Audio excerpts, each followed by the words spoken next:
See, according to this rule of addition, if you have got fruit juice symbolized by F, then you can add in it cold drink as well by the symbol of wedge, which says that either fruit juice or cold drink.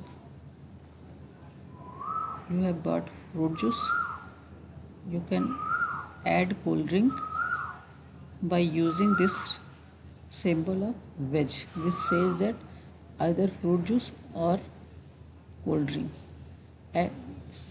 According to the relation of disjunction, at least one must be true.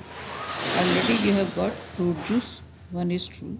Then you can add anything with it by using this relation of this symbol of wedge. This is the rule of addition,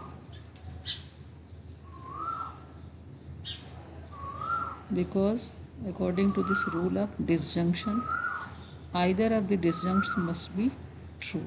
It is false only when both are false.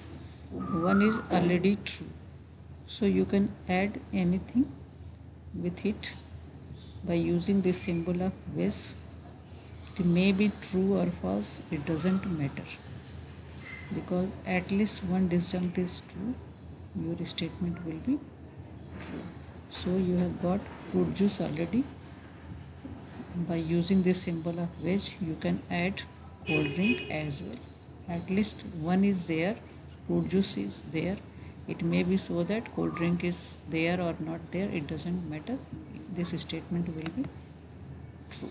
This is the rule of inference of addition. This is the rule of inference of addition. You can add anything here by using this symbol of disjunction, because already you have got fruit juice. You may add anything, pizza or burger or anything with it. It may be true or false, it doesn't matter.